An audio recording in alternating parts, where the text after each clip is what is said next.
Good evening, good morning, good afternoon, friends, and welcome to the first lesson, introduction, to our 24-week course on the method of Kabbalah. First, we'll speak a little bit about, get a bit of an orientation about what it is that we're doing here. And then we will sort of get into some of the things that we need to look at, need to understand to really make use of this course. There are a couple of thousand people who signed up for this course. Actually, it's closer to 3,000 people. There's a large number who are already connected with us and involved in other sort of levels of learning with us. But this is a huge desire. We've never had so many people so naturally interested and attracted to Kabbalah. And this course is designed to allow a person who has this desire, this natural desire to know and connect, to learn not about Kabbalah, but to learn Kabbalah itself. This is about what the Kabbalists do. This is about the absolutely practical aspect that's called Kabbalah, a science, actually, that enables a person to know and enter a higher reality, an upper reality. The course is designed to allow a person to go through a process, because there's no way that we can simply jump from where we are, where we've been, where we are now, to really understanding and utilizing the method. Because if we look at what we've been doing, all of us, the people who've come here today, they haven't come by accident. Most people have come here as a result of a hunger, of some kind of a search. And I'm sure that for many of you, it's not the first thing that you have wanted to learn or become involved in order to satisfy this deeper longing. The search for spirituality, for most people, has been going on for most of their adult lives. But the point is that it's been exciting but an unfulfilling search. And eventually, when a person goes through all of these things in order to satisfy this desire, they will eventually come to Kabbalah, because something inside of the person has changed. They have developed to a point where they can't be satisfied by the kinds of answers that they receive in the world in general. And yet, even though we've become attracted to this course and are here together now, we have to understand that we bring with us all of the desires that we have had in the past, all of the things that we've learned, all the assumptions that we have, and especially the method by which we seem to understand what learning is. This is called study, but really the course is 24 weeks, enough time to go through, and it's not the time exactly, it's sensations. We will be going through many sensations together.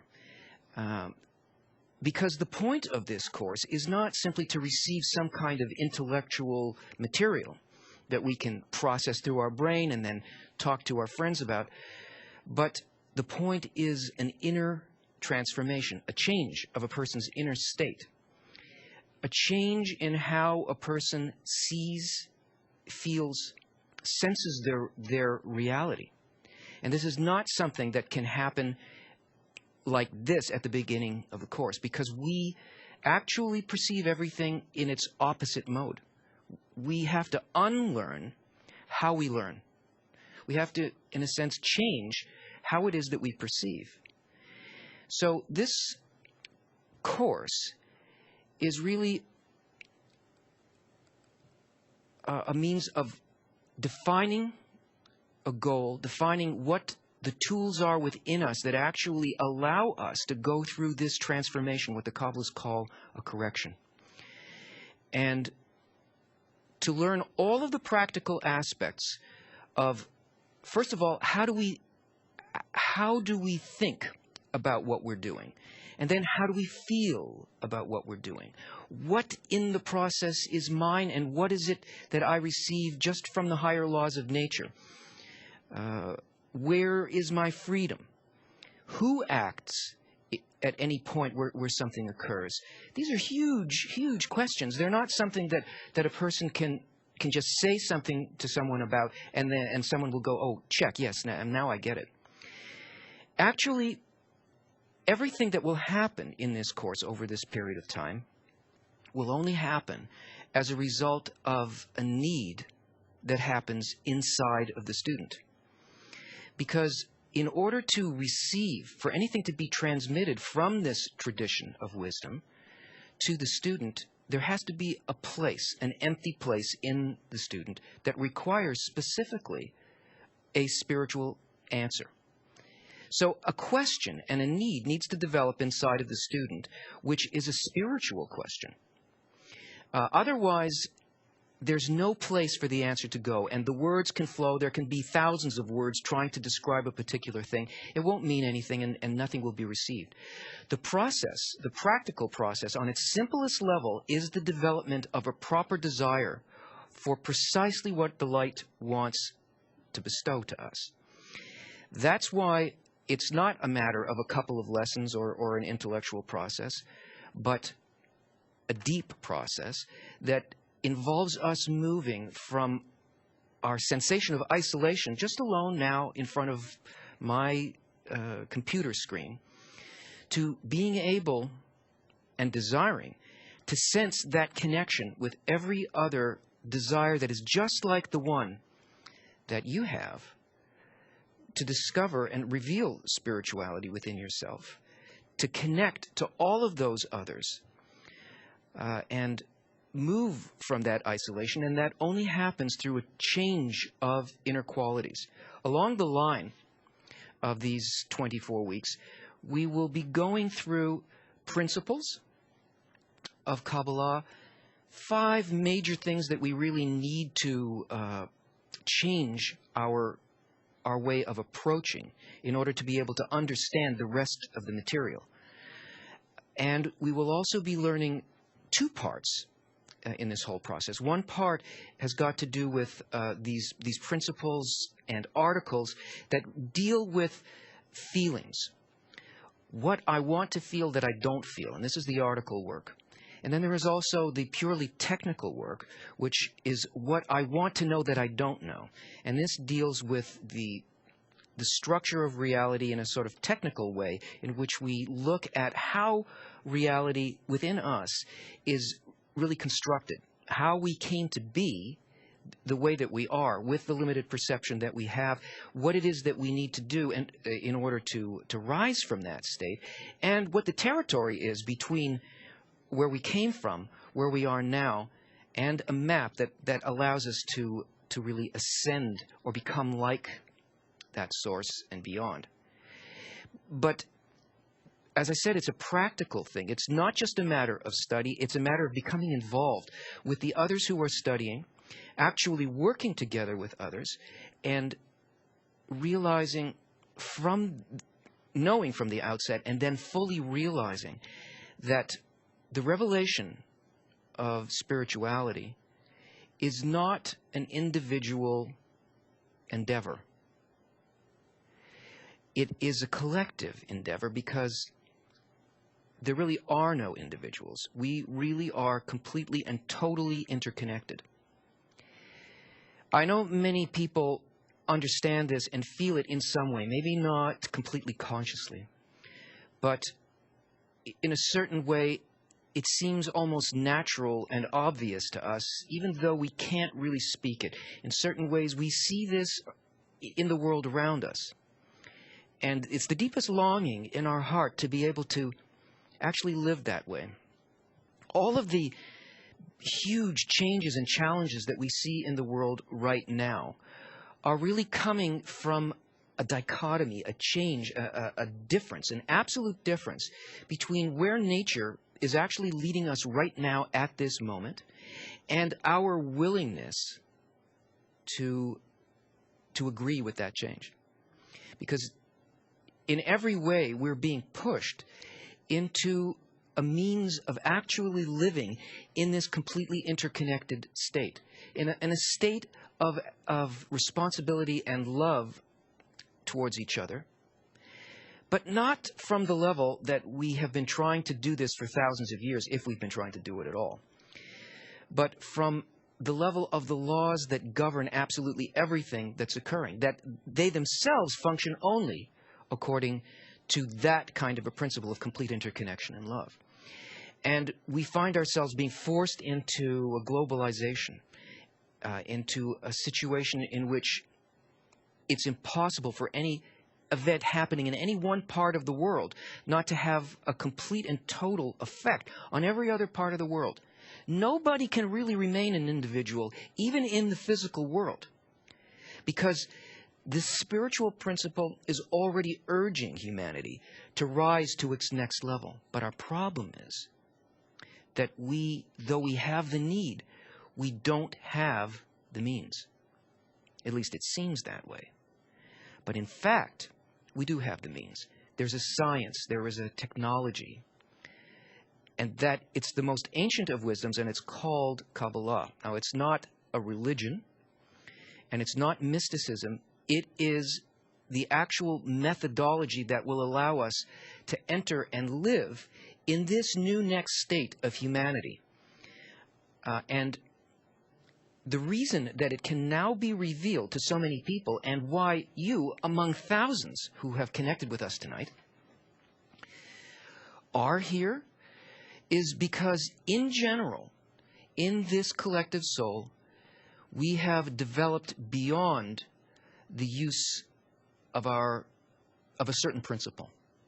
We now feel this gap. We now long for something that cannot be found in this world. And this need, which we feel physically as a crisis in the world, is really just a spiritual need. And that's why Kabbalah is appearing now, why it can be revealed, why there is such an enormous desire in you and amongst, well, I don't even know what the numbers are. I mean, there are so many who've connected here tonight from all over the world. We are connected here not in time and space, but we're connected in the desire that we share. It doesn't matter where you are. We have people connected to us from the Arab states. We have people from China. We have people from South America, from Eastern Europe, from Australia, from Africa, all over the United States and Canada. But where are they really? In this desire. Now, I want to encourage you to ask questions because, as I said, nothing will really be transmitted here unless there is a need. And every question that somebody asks will provide something for someone else. It may not only be your question, and you may not be somebody who can pose a question. But if you do present that need here, it will open up a great deal more than I could possibly pull out of my mind or memory. And it will show everybody where we are. It certainly give us a sense of connection, and we'll start pulling the light. The only thing that qualifies a person to study Kabbalah is the desire to know the meaning of life. What am I here for? What's my purpose here, and how do I achieve it? If a person has this desire, then they qualify as a student. And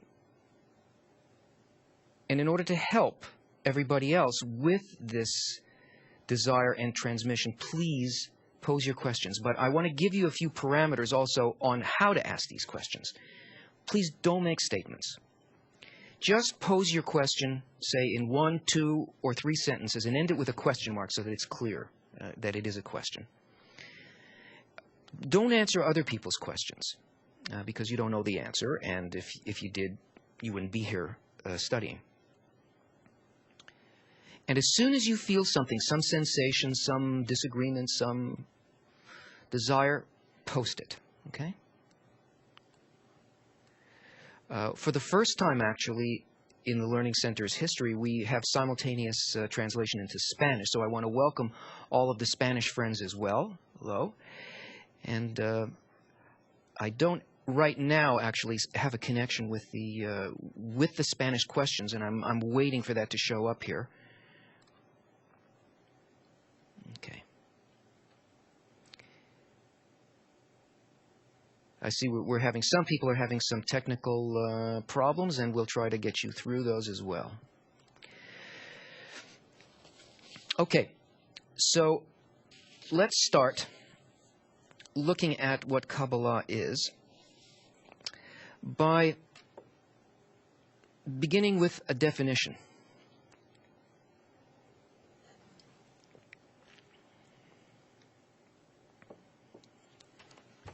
I'm going to read you a definition from the giant Kabbalist of the 20th century, of the last century, Rabbi Yehuda Ashlag, Bala Salam.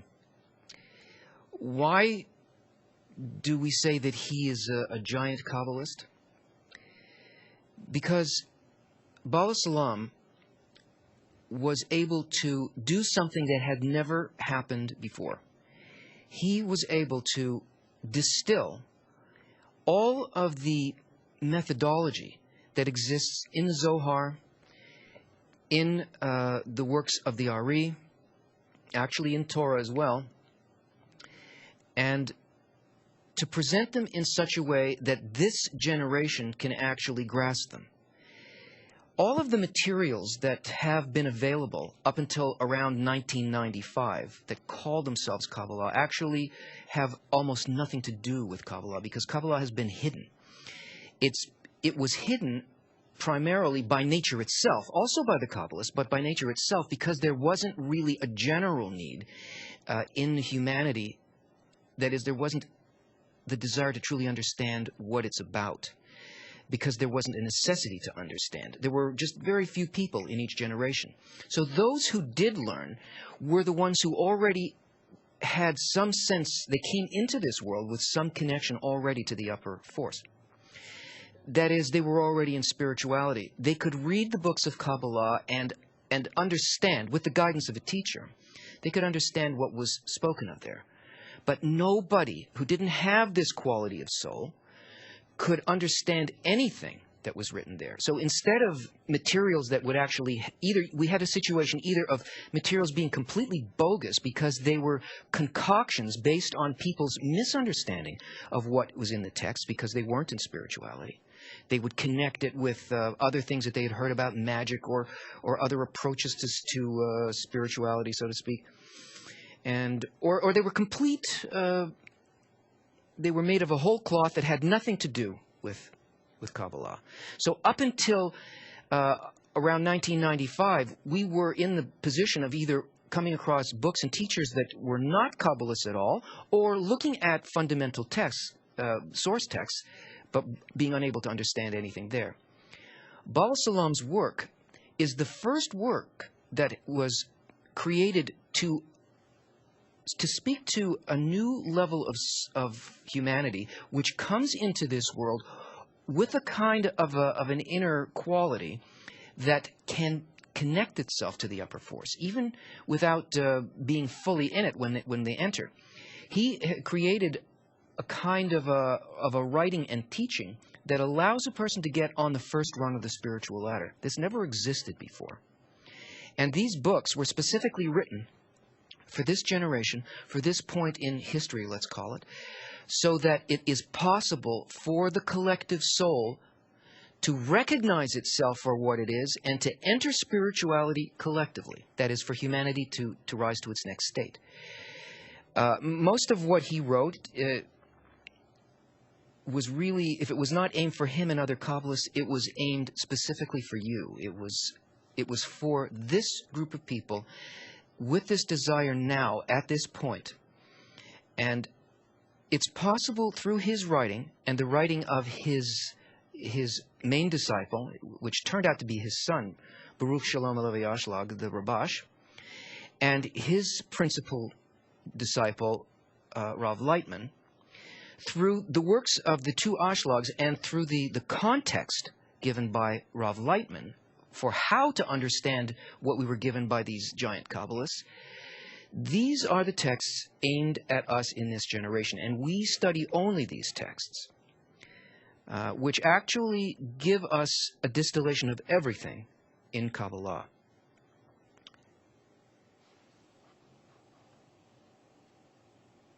One second.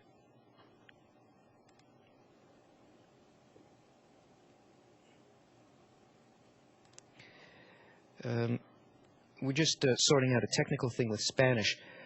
Guys, I have not received a request, Gloria's YM request. I haven't received it, so I can't okay it. Give me her. If you give me her YM, I'll contact her. Okay.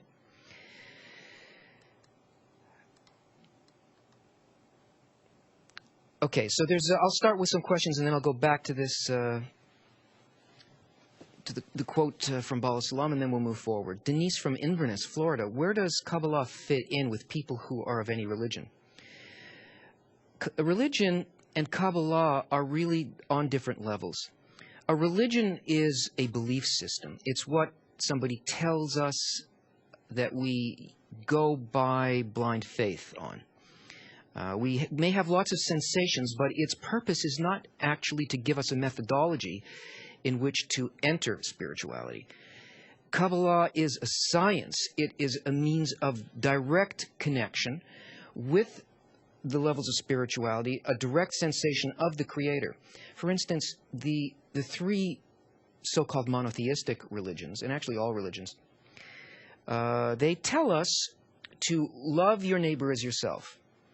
But they don't tell us what this actually means, and they don't tell us how to do it. They say that there is a completely good, all-encompassing force that guides the universe, but it doesn't tell us what that is actually, and how we can sense that directly in the same way that we sense and feel, really fundamentally on the deepest level, everything that we sense in our lives.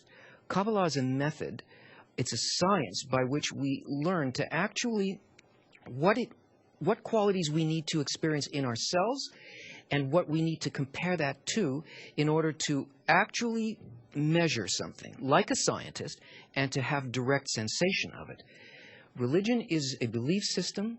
Kabbalah is a method and a science. There's a question about Jose from Texas. I've read about kavanah in prayer. Can you explain it, please? I will explain it in generality as we go through this tonight, but to speak about it now, there's really no context for it, so I'll get to it later. Sylvia from New York. What can I do if my partner doesn't want to learn Kabbalah? Leave them alone. Just leave them alone. Just do everything by example. You do what you need to do. Don't antagonize them. Don't push them. Learn what you need to learn in terms of your own correction, and through your own changes and your care for them, whatever should happen will happen. Jared from South Carolina. When you reach a level in spirituality, why do I seem so opposite from the rest? It's like I'm sad because they can't see what I am. Well, you know what? I think I'm going to have to go back to these questions because they're excellent, but let's lay a little groundwork first so that we have a context with which to speak about things. So let's start with Bala Salam's definition, and let's see if we can expand things from there. What does the wisdom revolve around? He asks. That question comes to the mind of every right-minded person. In order to properly address it, I will provide a reliable and lasting definition that this wisdom is no more and no less than a sequence of roots which hang down by way of cause and consequence in fixed determined rules interweaving to a single exalted goal described as the revelation of his godliness to his creatures in this world. I'm going to read that again for you. What does the wisdom revolve around? That question comes to the mind of every right-minded person. In order to properly address it, I will provide a reliable and lasting definition that this wisdom is no more and no less than a sequence of roots which hang down by way of cause and consequence in fixed determined rules, interweaving to a single exalted goal, described as the revelation of his godliness to his creatures in this world. Okay, I just have to take care of something technical here.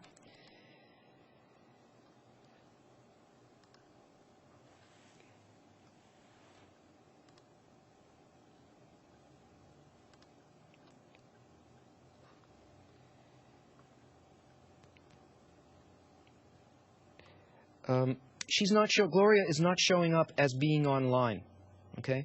So there's no way that I can I am her.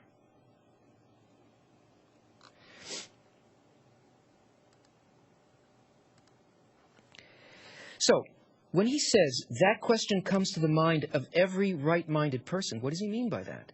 It means that there is a natural system in nature, a force of development that develops a person to the point at which they will ask this question about what is the purpose of my life? What is this? Why am I here?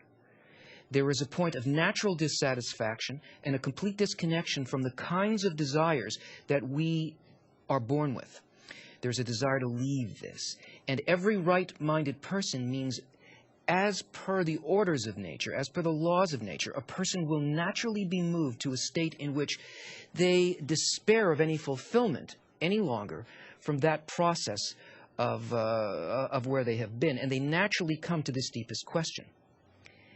And his definition here, which he says is reliable and lasting, he says the wisdom's no more and no less than a sequence of roots which hang down by way of cause and consequence. So he's saying it's reliable and lasting. In other words, there's no more that a person needs to know, basically, than this. There is a system, but the system hangs down from above. In other words, this place where we live is the outcome of something. It is not where anything occurs in its essential form. Nothing is caused here.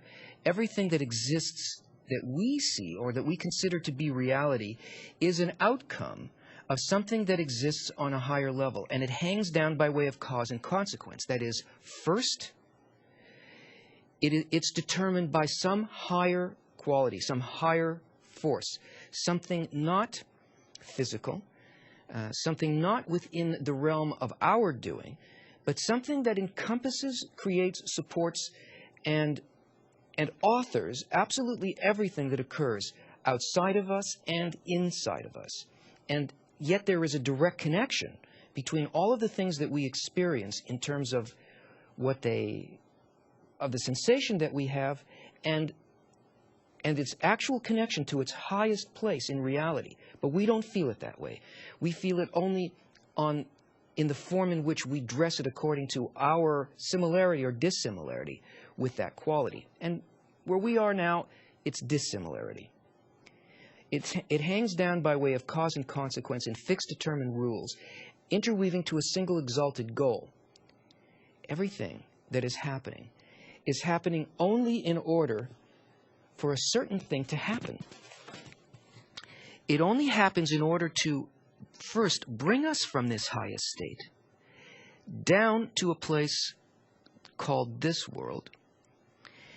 And every event in the external world, what we call externality, what we think of as outside of ourselves, and what we think of as inside of ourselves, only happens in order for us to be able to reconnect to this force, to understand it, and to be able to become just like it. And so that this force can become revealed to us, not as an idea, not as a belief, not as something that seems to be outside of ourselves, but that its intention is that it should be felt within us, that it should be revealed. He says that the fixed, determined, working together it interweaves into a single exalted goal. What is the goal of life? The revelation of His godliness to His creatures in this world. Not that we believe, not that that it's someplace when we die, someplace else, someplace other, but that it should be tasted within us as a sensation, something known, something felt, and something that becomes our reality. So everything that we will learn in Kabbalah will only be really the sort of the details of the fact that things hang down from above in a fixed pattern, that there is an overall guiding force that brings us from a highest state to a lowest state, and then allows us to attain within ourselves the ability to reveal the qualities of the Creator within us. But we need to know where we are. Oh, guys, I need a drawing, a black drawing utensil, like a black marker, so that I can do this thing. Let's take a look at some questions. They're in the... Okay.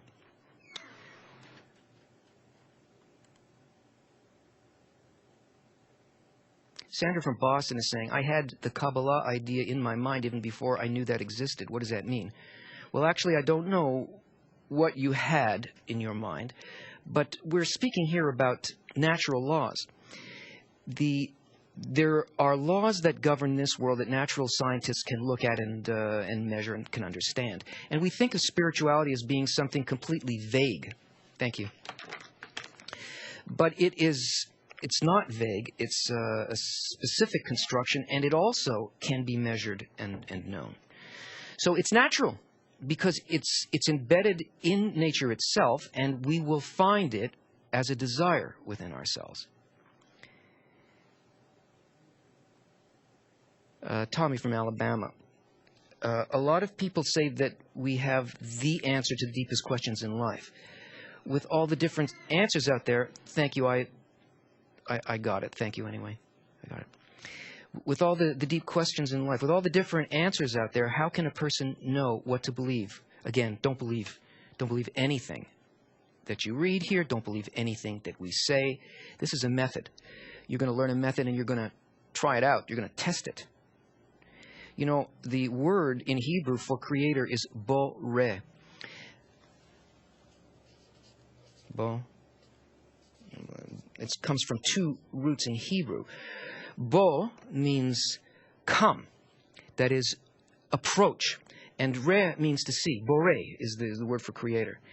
That means in the system itself, we are motivated to find the methodology, to understand what it is, and we can't understand it without guidance, and to see, to taste for ourselves. So don't believe. Just try to understand what it is that the method is asking us to do, and do it. Check it out. And if you don't feel that it works, you're right. It doesn't work. And you should seek somewhere else. But the point of the course is to learn the method, do it, do your own experimentation with it, and see if it's not so. Sharon from Iowa, why is it that some days I understand the writings completely and other days it's a complete confusion? The Kabbalah speaks of a completely opposite state. What does that mean?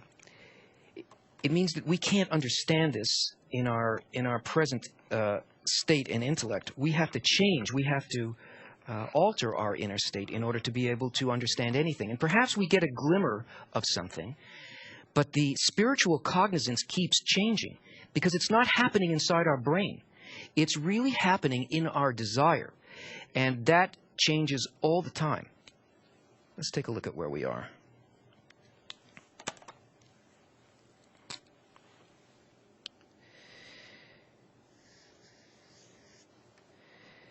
We really exist in a complete reality, a total reality, a place that has no boundary at all.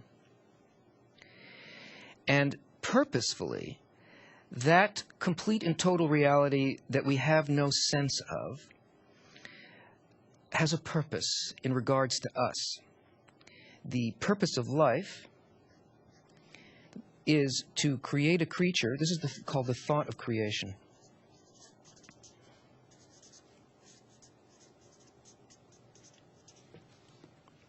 The thought of creation, the meaning of life, is to create a creature and to fill that creature with unbounded delight. That is the primary law of the universe. That's the Big Bang.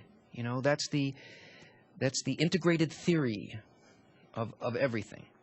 And there's nothing that happens inside of us or outside of us that is not a corollary of, a result of that law and is not carrying out that law. So, with that intention to create a creature and to fill it with complete delight, this complete reality created worlds. And these are spiritual worlds.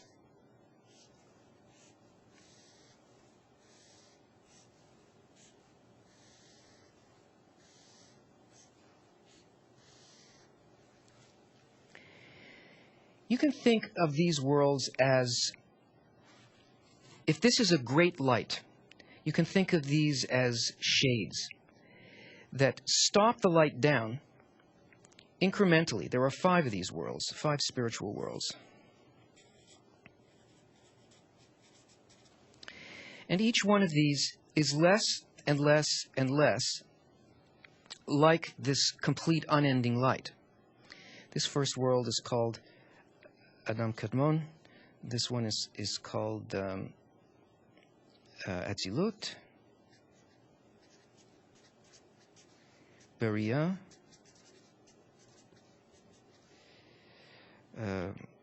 Yetzirah,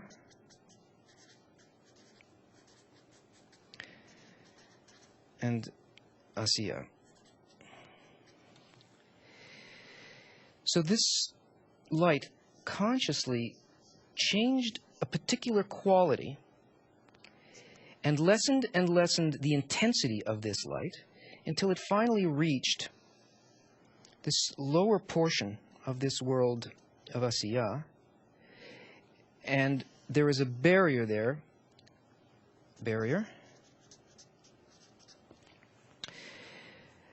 And below the barrier is a place called our world. A very dark, little constricted area.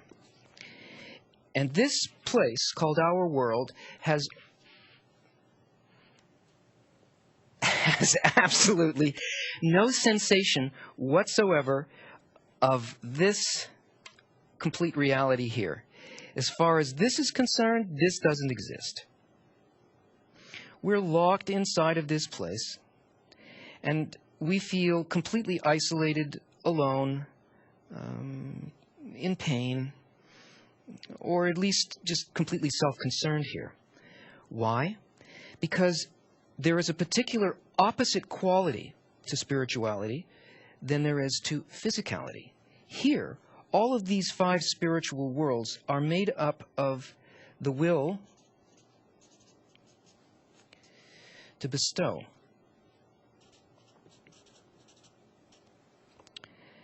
And everything below this barrier is only the will to receive.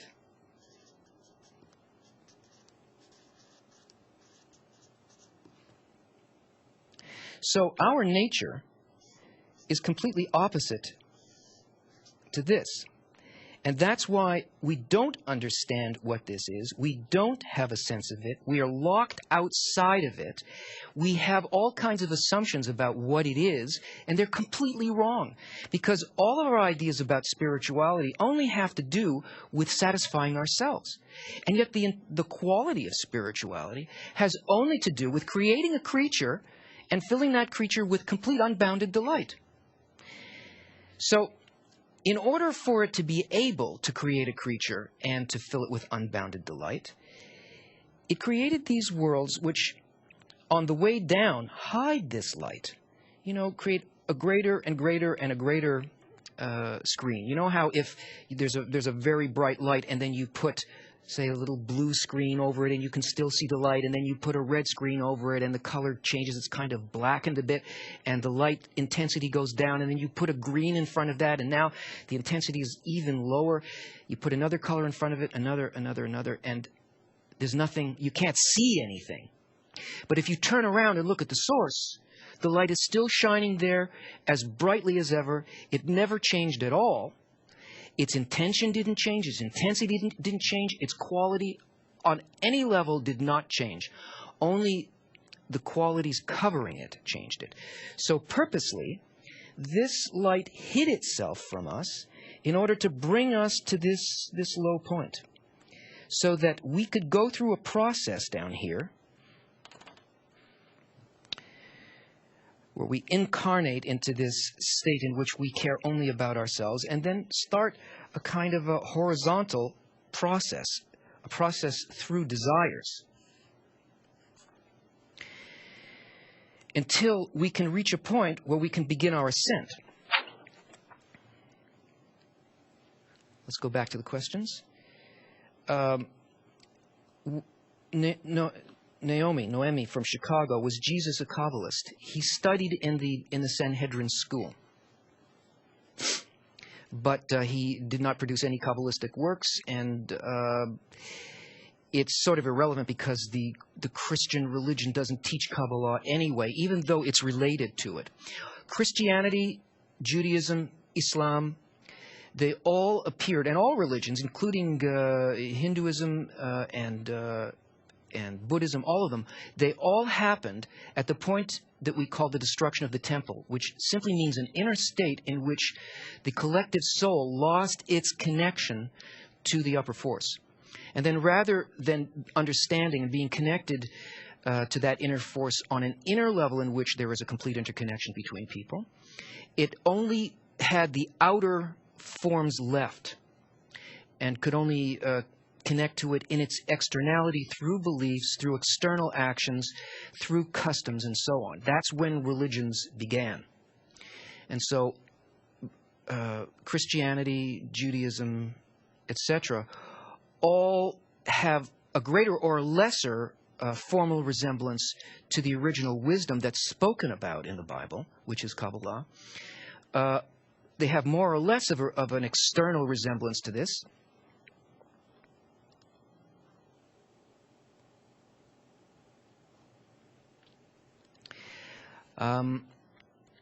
But with a complete disconnection from the source. It's like having amnesia. I look the same, I may do the same things, I say I believe the same thing, but I don't know where I am. And I don't know where I came from, and I don't know where I'm going. That's basically where religions are. So the historical facts, they really don't matter, because there is no time and there is no space in spirituality. I'll leave it at that. Tommy from Alabama, a lot of people say that, oh, wait a minute, I answered that one. Tanya from Denver, so we will not ascend as individuals, but as a whole, we are doing the work for all humanity.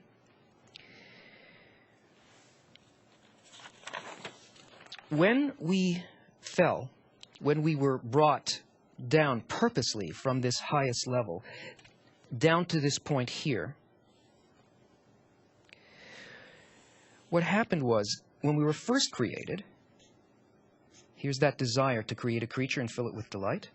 The next thing that happened, because the outcome is in the initial thought in terms of the Creator's thought, immediately there existed a vessel to receive all of that light. In other words, it's what they say, like we're created in the image of the Creator. What it really means is in the impression, in the imprint of the Creator. That is, there's one force, this force of bestowal, never changes, that imprints itself in and creates this will to receive. It's actually two sides of the same force. So made in the image of the Creator doesn't mean, oh yeah, I'm a human being, I'm just like the Creator. It means I'm the opposite to the Creator. I am the vessel that will receive the light and that will go through changes, many, many changes, so that I can attain this light, not unconsciously, but consciously. Well, in this initial state that's called this Adam Kadmon, this first man, the primary man. How we existed there was actually as a complete and total interconnected creature. We were one soul that actually had no boundaries. I don't know how to draw no boundaries in 2 dimensions. So this is one creature. There is only 2 things that exist in all of creation: the creator and the creature, the will to bestow and the will to receive. So this creature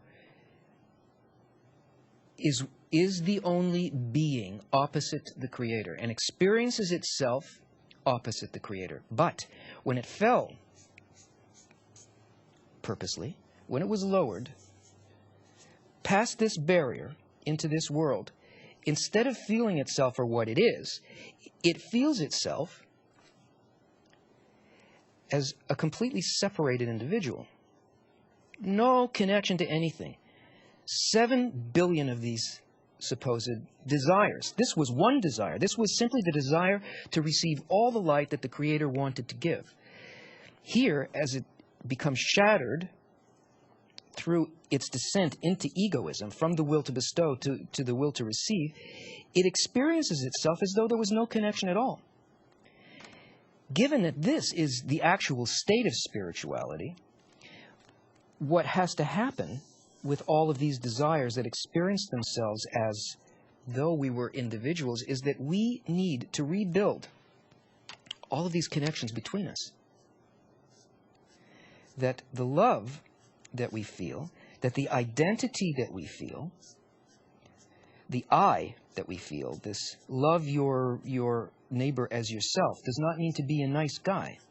It means to see these desires, all of these desires, as actually my own desire, and to treat them as more important than mine, or say the way I treat my own, which is what I want is more important than anything else in the world, and I'll step on anyone's head in order to get it.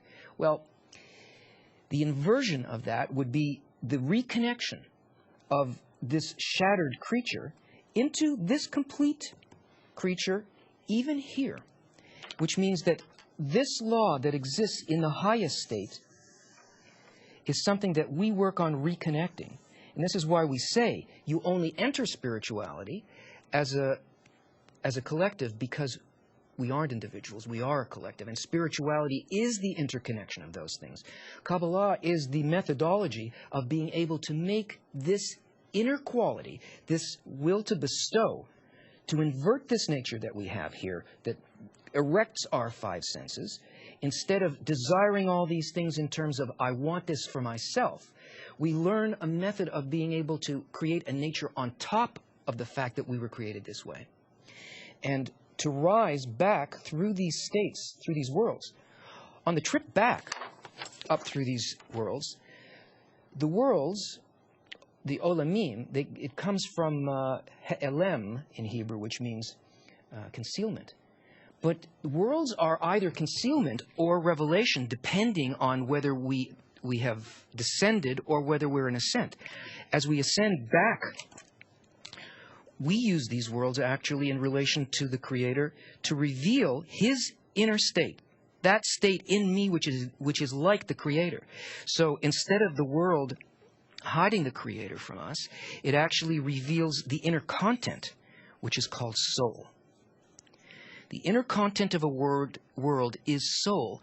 That is, that matching inner state shared between the creature and the Creator at that level, that mixture of bestowal and reception that is felt as a direct sensation within us, that's called a level of soul. And as we ascend, working against and over our nature, our will to receive, then each level of soul becomes revealed to us until we reach a complete equivalence of form, a complete correction and connection with the Creator.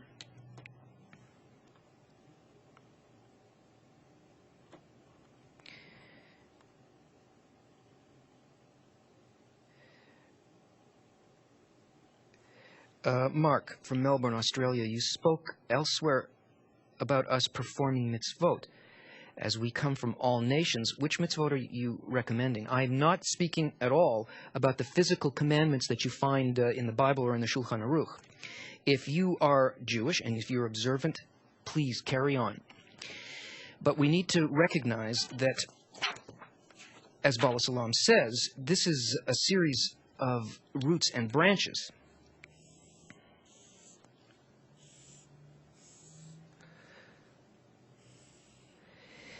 Mitzvot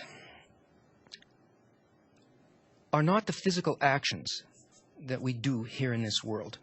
Saying prayers, putting on tefillin, kashrut, keeping kosher and those kinds of things. They are the intentions, the correction of a desire from a will, from its egoistic form to its altruistic form. This root is what we need to work on. That's the definition of a mitzvah. We can do these things, but they don't create any kind of a spiritual correction. Only the correction of that initial desire from its egoistic to its altruistic form, that is called a mitzvah. So the recommendation is to just simply proceed, because what happens when in this ascent through the worlds is that we go through, I guess I'll start it here. We go through a development of desires. Once we are dropped down below this, actually the barrier exists here in this picture. Once we're dropped down here and we find ourselves incarnated into this world, we start going through a process of desires. Everybody and all of history goes through this. First, we have a very basic desire for procreation, for food, for sex, for shelter, and so on. These are animal desires. We would have these desires whether we lived in a society or we lived alone in the jungle. These are just basic desires. And we have to have them for survival. And a person works on this, and a society will work on it until they get it, and then something else happens, because desire is the motivating force behind everything.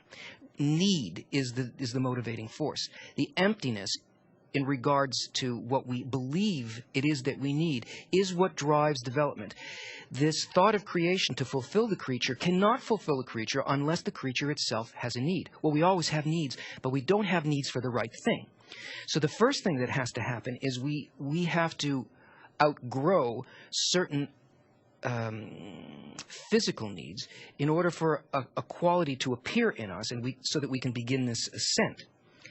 And so what happens when a desire is fulfilled is another greater one that even encompasses this one happens, a number 2 desire, which is a desire for wealth, that is, to accumulate as much of this stuff as we can. And eventually this gets filled, and we go, that's all that it is? And another, even greater desire grows again. This desire is now for power. That is, both of these things. It incorporates both, so that it's all of these initial basic animal desires, and accumulating all of them, and then controlling the whole system that would, so that we would have everything that exists in the world, a huge desire. But notice that these desires depend on other people. They really depend on exploiting other people's. This is simple. This is just, you have to have it to survive. But these are social desires. This is the way that we relate to other people. We get this filled, and then another greater desire grows in us, a desire for knowledge. This is where most of the world is. This includes religion, it includes science, but notice we are developing. These become greater and greater, more and more inclusive, and they either become filled or you can't fill them. We become disappointed, or we become sick of them. And then eventually the greatest desire appears in us, this 5th desire, and it's a spiritual desire. So a person will go through their life, quickly or slowly through many lives, until all of these variations of the will to receive exhaust itself, and something happens here. Anybody who really looks deeply into this desire for knowledge discovers that it's completely empty. And then something happens where the first spiritual gene awakens in us. And this is called the point in the heart.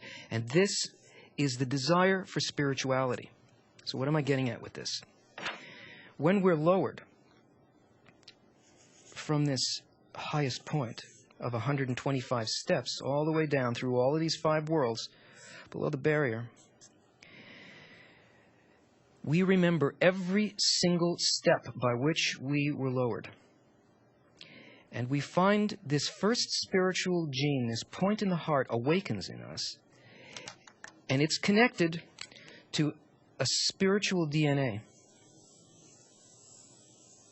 which winds itself all the way back through the remembrance of every single one of these 125 points by which we were lowered. And each time that we work against our will to receive with the methodology in order to make a correction, one of these 613 egoistic desires that must be corrected to become 613 altruistic desires in its positive phase, each time we do that, we reveal a light in us. And our ascent consists of a completely laid out path that will bring us all the way back to our source and beyond. And these are the things that we experience in our lives. And this is the end. When the point in the heart appears, that's the end of our egoistic desires and the beginning of the correction of spiritual desires. And these corrections happen after we pass this barrier, after we have we develop what's called a screen. That is, there's a vessel which normally would be receiving light directly into it to satisfy ourselves. Well, this vessel now acquires a screen, which is this barrier, and it says no to the light, and it starts measuring things. It now has a sensor that can actually feel the light. The sensor is a barrier, something that stops it. It's a way in which we actually can begin to feel spirituality. We don't feel it now because we don't put up any resistance to this light. We just allow everything that happens to go directly into our will to receive. But just like any other sense that we have, there is a barrier that allows a resistance to give us information of what it is that we're contacting. Without this desire not to receive for the self, but to change our method of reception into a way of receiving only in order to give back to the Creator, once we have this screen erected, we can then begin to sense the light. Sense the fact that the light is always there, that we are constantly receiving, that it has a certain quality, and that we can begin to sense something about this quality, not within the will to receive, but in what happens above the will to receive, which really are these 125 steps, which are these remembrances, reshamo, this spiritual DNA. John from Eugene, Oregon. Many of us realized our desire to know our purpose through one or more religious systems. How does Kabbalah differ? Well, I've answered that one. How is Kabbalah connected to the Torah? The Torah is the Kabbalah. But Torah means instruction by the light. The entire system describing how the soul was created and descended through the worlds down to this world, and the processes that it must go through, and the way in which reality is subdivided and which we can climb on. This is the only thing that the Torah describes. It doesn't talk about physical people going to a physical land, wars, marriages, and so on. It doesn't give us rules of moral conduct in this world. The Torah speaks only about this method, the inner method of Kabbalah, the inner corrections that we need to make. But we don't understand what's written there because we are perceiving it on the lowest dimensional level. The Torah, the Kabbalah, is really the light of the Torah. It is the response of the creature to the light that is actually encoded in that text. But Torah is not a book. Torah is an action, and it's a desire of asking the light to come and correct us. That is, it's a method of attracting surrounding light so that a person will work on the alteration of their inner states. I think, you may have seen this. No text, no Kabbalistic text says a single word about the physical world. On the classroom page, there is a drawing. It's called the 2D, 3D drawing. And if you can go to that page, you can open it up and you can sort of look at it a little bigger.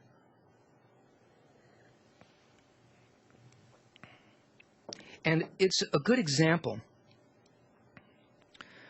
of how the books of Kabbalah are written, and how we perceive this reality, and what we need to do in order to understand the method and to understand what is in Torah, what's in the books of Kabbalah, and why they're actually written in this form. So here's one of these 3D magic pictures, and if you just look at the pattern using your intellect, it looks like some kind of a marble wall or something. It looks chaotic. There's no way to really understand it. I mean, I guess if I were to take this literally, I would say, this is a book. If I was comparing this to a book or to our reality, I'll just call it a book, because our reality actually is a book. I'd say, this is a book about stars. It's about different colored stars. It's about what stars are in front and what stars are behind. It's telling me about the structure of the physical universe. And I would create all kinds of theories, and I would say, there's some kind of math to this thing. I would create some kind of a Bible code to try to understand physically what it means in terms of time and space and the future and the past, and I'd make all these assumptions. Well, if you look at the picture, all you're going to see is some kind of a two-dimensional deal here. But there's a method, and this is a physical method. It's a child's game. But it involves a different use of our senses. This is only an example, so don't take this too literally. But look at the inner part of this. If you learn the method, you'll see that even though this is 2 dimensions, there's much more to it. Because the method for this game is that what you do is you get this up close to you, and you sort of unfocus your eyes, and then without refocusing them, you kind of draw it away. You don't use your eyes the way you normally do. You just sort of pull it away, and you have to play with it a bit until eventually something different happens, and you see, there is actually another image there, and it's a 3-dimensional image. There's something in space you can sort of see around it. Now, that's pretty interesting, because that means that there's something about this that I didn't understand before. This isn't a random pattern. This actually has a purpose, and nothing in it is random, because the pattern that exists there exists specifically that way so that this other 3-dimensional pattern could be revealed in it. Oh yeah, now wait a minute. So the 3-dimensional pattern was actually encoded into the 2-dimensional image. And it knew all along why this pattern had to be the way that it was. So there are 2 levels here. They exist simultaneously. And it's not about this, but it's about that other image. Oh, wait a minute, because there's something else. How could there be an idea to create a 2-dimensional image in which a 3-dimensional thing would be revealed? There's something else there. There's an even higher dimension, which is not something in 2 or 3 dimensions. It's intentional. It's a desire for something to happen. It's a set of rules set up so that somebody would find this, would apply some kind of effort to it. As a result of the effort, they would feel some kind of a fulfillment of a revelation in there. in this whole process.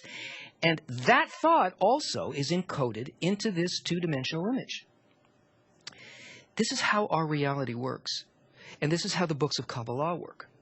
A person needs guidance as to what it is they need to do, not what they need to understand. There's nothing to understand on this level.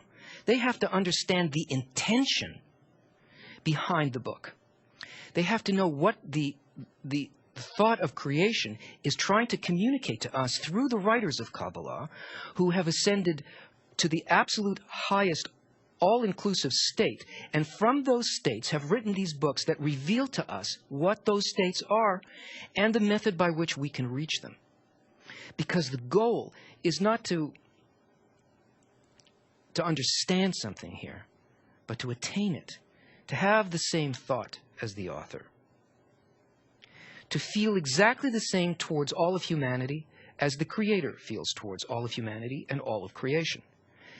That's Torah. That desire to attract a transformative force called the light that reforms from above, to approach this work in order to transform ourselves, that's what's called Torah. And if you read the Torah every day, if you study it, if you do all the mitzvot, physical commandments and so on, of whatever religion you are in, without this, you might as well do it with the phone book, and because it isn't Torah. It's only some kind of external emulation.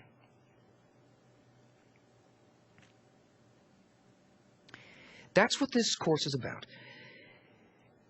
At the end of the course, actually even in the middle of the course, you will not be the same person. If you're approaching it this way, you're not going to be the same person you are now or that you were before. You will be a completely different person. You will see, hopefully, in a very, very different way, and you will feel and sense things in a different way. Not because you got smarter, but because you apply the method of the correction of this will to receive. Now, don't worry about the term ego. The fact is that we were created opposite to the Creator. It was done on purpose, and it's the only tool that we have. It's the correct tool, because we can't sense anything as an essence. Nothing can be sensed directly. Things can only be sensed by opposites. So the Creator gave us this egoism, this will to receive for myself, this disconnection. Because when we acquire a screen, we feel this resistance, we can measure the difference between us, and we begin to learn what to aim at. But we don't use it in its uncorrected form. If we didn't have this, we couldn't sense anything, so we should be glad that we have it. But we won't understand anything, and we won't proceed at all unless we apply what it is that the Kabbalists teach us. And the method and the tools that you're going to learn, that you're going to receive, they're not external tools like saying some kind of a blessing or doing some kind of an external action or a red string or an amulet or saying word names of God and all of these things. These tools are means of measuring things in our vessel, in our inner states, and in our desires in a way that we begin to measure that quality, that immovable quality, that state that does not change. It's like a ruler. The light does not change, we change. The Creator, all of the universe, and everything exists within our desire and no place else. And we learn to measure ourselves against an unchanging rule, something that does not ever alter. And as a result of that, we learn what sensation, what desire, what intention we need to correct in ourselves. So we use our will to receive, but we expand it, and then we correct it. We expand it, and then we correct it. The difference between... Here's a good question from Tadeusz, I can't pronounce your name correctly, and I apologize, from Poland. Does vegetarianism have anything to do with spirituality? It has nothing to do with spirituality. The spirituality is only the desire to bestow, to give without a thought for the self. It is unconditional love.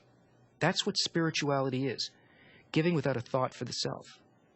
You can eat whatever you want. No action in the physical world has any effect whatsoever on the spiritual world. It won't help you. It'll keep you healthy. Vegetarianism is very good for the body in certain conditions. Of course, you need a balance and so on, but it doesn't have anything to do with it. Paul from Portland, Oregon. How does Kabbalah fit in with traditional Jewish understanding of Torah, literal versus metaphorical? Well, I've covered that.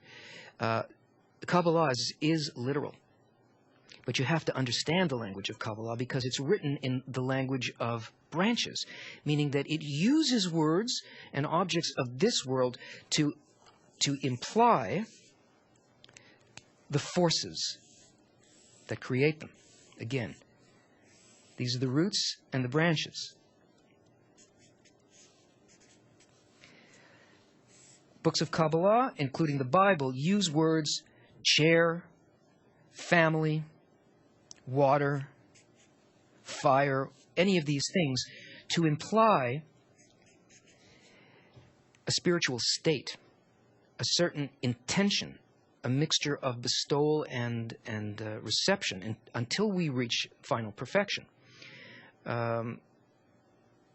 It's literal.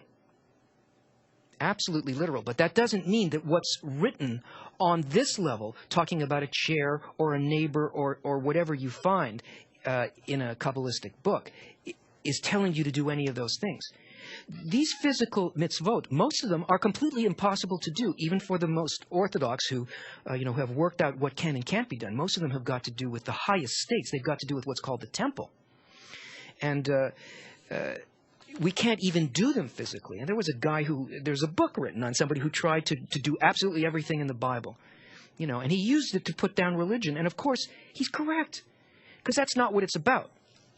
It's literally about the inner states that free a person from their egoistic prison and remove us from a subjective state in which we really can't understand anything to an objective reality in which we have we are not functioning from self-concern, and our vessel really includes everything. From there, there is no such thing as subjective. Everything is simply that highest state of interconnection. Glenn Hadley from Maryland. Does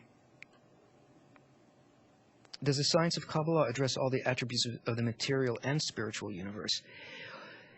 The material universe can only be understood from the causative level. It can only be understood from the level of forces, unseen forces, that build, sustain, and guide everything. Those forces cannot be addressed by a scientist unless the scientist himself works on the alteration of his own inner qualities. The causal level can only be entered through self-transformation. It certainly addresses everything. And it can only be understood from there. Nothing about the physical universe can be understood from the physical universe. It can only be understood from the higher level, from the force itself that creates it and manages it. It does address it, but it doesn't address it in the way that we would imagine here in our egoism. It addresses it in terms of its real reality, which is the intentional level. But from there, a person can really understand, once a person gets the sensation of their own desires and the correction of these desires, you can begin to sew together all of your experience, and the Creator becomes revealed within a person. Not hidden, but revealed. And likewise, the interactions in relation to a person's desire and the situation that they find themselves in becomes clear. But you see, there is no outer. The physical universe is actually an illusion. It's the clothing that the will to receive, this desire to separate everything, projects on inner states. So, of course, they can be understood from the level at which the illusion can be seen through.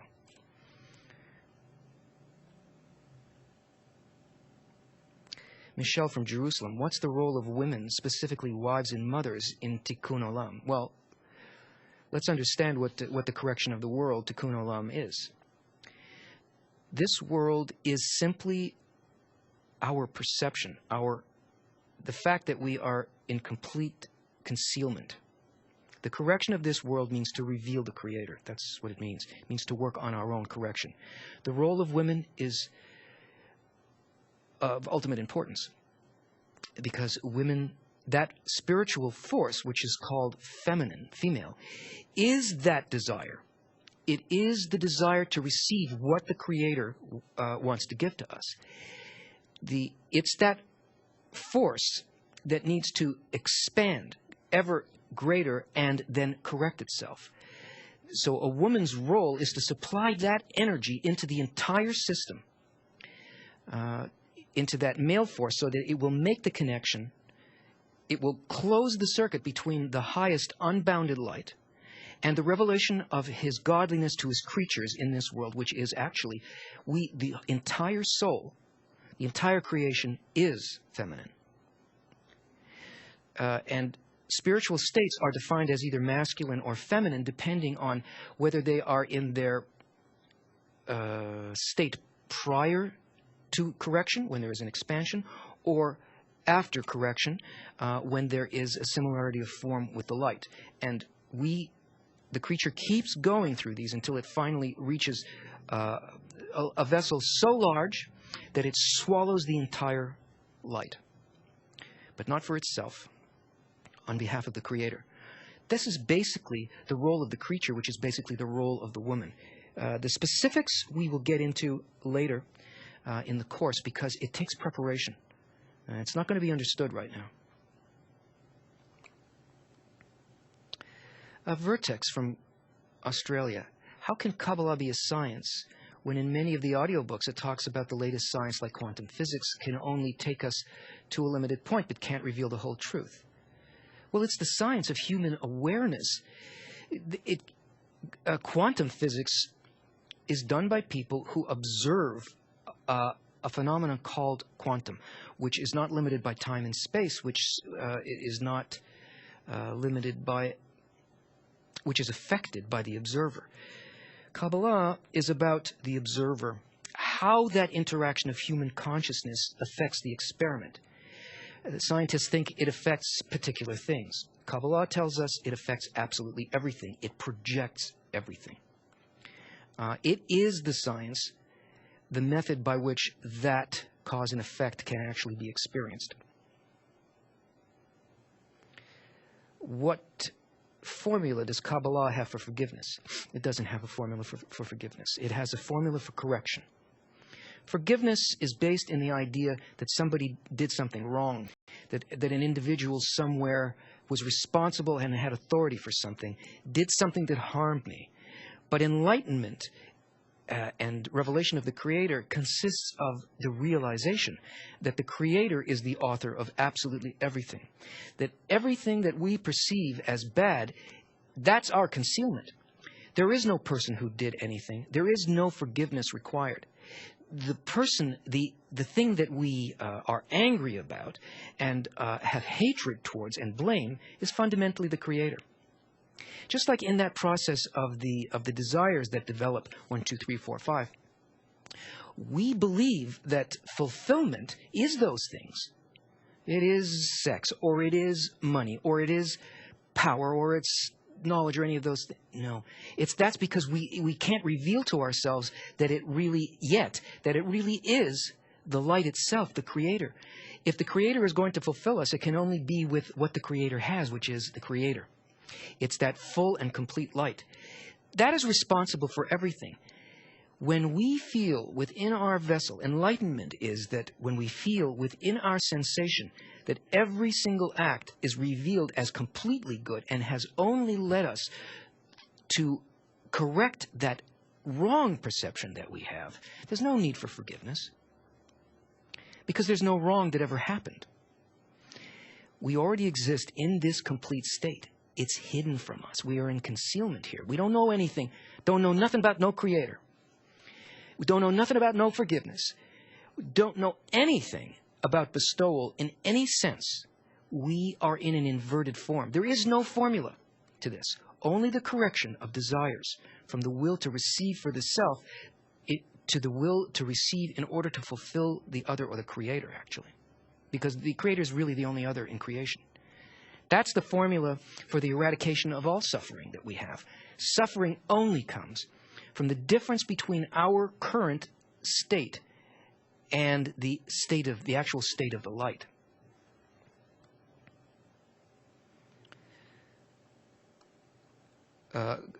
Christina, what is a right-minded person? A right-minded person is a person who will not settle for being comforted for just believing in something, but has a healthy desire to know and to connect with reality, and is responsible, feels that they must correct themselves. Glenn from Maryland, are there stages of initiation in Kabbalah? No. This is an idea that comes from mysticism. But I'll tell you something. There was the ancient Kabbalists who, before the humanity developed the general need to understand what Kabbalah is, where they could understand abstract forces, where they could really understand the idea, say, of a hologram in which everything is completely interconnected with everything else, until they realized there are no ghosts, there are no demons, there are no angels with wings, but actually they were just forces. Until that time, and it exists today, they would accept individual people who had a particular quality, and that quality, in order to be accepted, was the third commandment of the 10 Commandments. Do not make of anything a graven image. Don't listen. Don't think. Don't see, in regards to Kabbalah, anything that you hear as a physical thing. Any time that you try to do that, this is incorrect. If a student would understand and promise, in a sense, not to do that, not to take something that is really an inner state, an abstract force of bestowal and love, and try to fit it into their egoistic form of perception, to make it, to think of it as like something physical here, on any level, physical or psychological, any of those things, then they would be accepted. And this applies to us as well. In order not to get confused, not to get lost, there is no time, there is no space in spirituality, and we'll explain it as we go through these many lessons. Everything that's being spoken about is only about you. It's about you, where you are right now. It speaks only to one person, and to the reconnection of all of the desires within that person, from the lowest to the highest, so that it can perceive directly and receive all of reality, to engage with all of reality. The only way to do that is through understanding that it is about intentions and unseen forces. So that's the only so-called initiation, to have the correct desire, to come to this study with the desire to correct oneself, one's inner quality, to become like the inner quality of the Creator.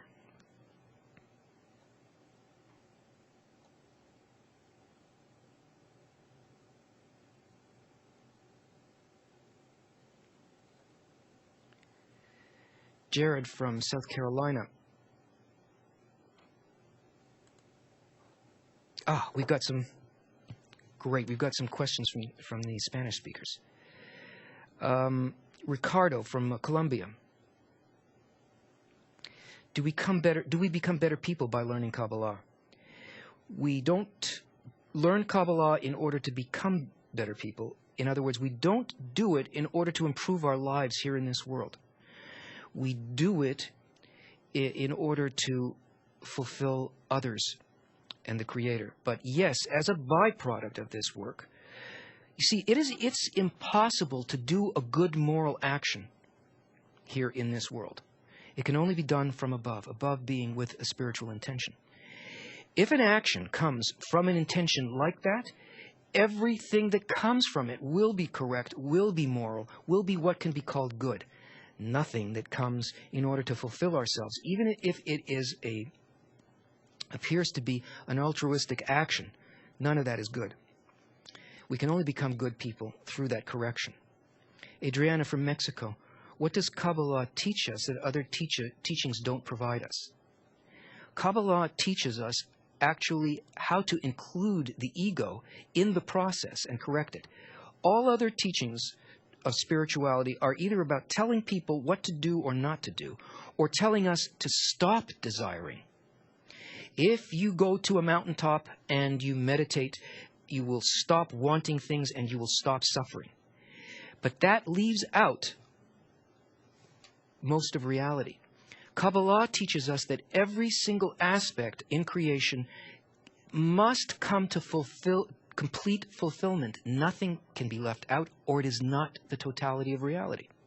It teaches us how to take this will to receive, and instead of having it be the source of evil and suffering, to actually transform it and raise everything to the highest level. No other teaching has that goal, and no other teaching has that method. Daniel from Argentina, is it possible to understand the Zohar? Not at the beginning, but it is possible by going through this process and eventually coming to learn with Rav Lightman, which is really the goal of this whole process, for you to become students of Rav, to be able to understand what's written in the books, to be able to hear from instructors and from Rav Lightman, who is the Rav, the teacher, what he's actually speaking about and pointing to inside of us. And as a result of that, we begin to understand the language of branches that the Kabbalists wrote in. And at that point, it is possible to understand the Zohar. Daniel from... no, I just did that one. Klaus Sula from Mexico. What do we experience in the different worlds you mentioned? What is experienced there is the inner sensation of the Creator. What the Creator feels towards humanity. That's what we feel. We reveal the love by revealing it within us towards others. We become more and more like the light of the Creator. Luis Alfonso from Panama. Can I experience and live according to Kabbalah and continue to practice my religion? Yes, you can. And you should try. Because religion is a custom. You'll see when you begin to learn what your religion has been pointing you towards all these years, how to love, what love your neighbor as yourself really means, and how to fulfill that. You'll see that the religion takes on a perspective, and you will be doing what you admire most in those that you think of as saints and so on. You'll be doing the actual work. The religion will take on its purpose for you, which is a cultural connection, which still points to this. But this will be the method. And there are plenty of people who do this. Jesus from Venezuela, what do you mean that Kabbalah talks about the heart? In Kabbalah, the heart means all of the desires within a person. And Kabbalah talks about all these desires being corrected. So that's what it means. Gabi from Buenos Aires, how do I connect my will to receive with the five worlds? That's what we're going to learn here. It's a process, and we will learn about correction. We will learn about group. We will learn about the connection to the others here, and what that is as an actual spiritual force, as a real tool. How to connect our egoism to that in a proper form, and to use the collective force that we find in that interconnection with people, and how to correctly use the books and the Rav to guide us towards that. That's all a process that we are going to learn. And then how to actually bring that light to other people, how to disseminate that to others, which is an act of correction within us.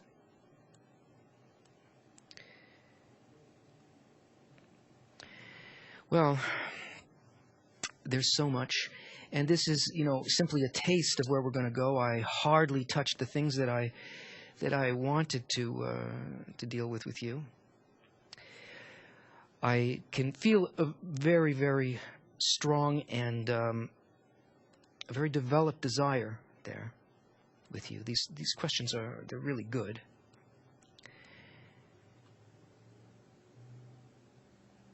I wish I could answer all these things for you now, but we will as we go along. And your questions are great. I mean, they have the right form. There have never been this many people actually connected to us at one time. I'm impressed. I'm happy, and I'm very proud to, along with the others who prepared this and who worked so hard to have this moment of connection with all of you. Congratulations to our Spanish friends who, with all of the technical difficulties, actually launched the Spanish translation. We'll improve this as we go along. On Sunday, this coming Sunday, you have your next lesson, and you begin the first technical lesson with Mike Kellogg, which I'm sure will be fascinating, frustrating, and inspiring. And I will see you again next week at the same time. Good night.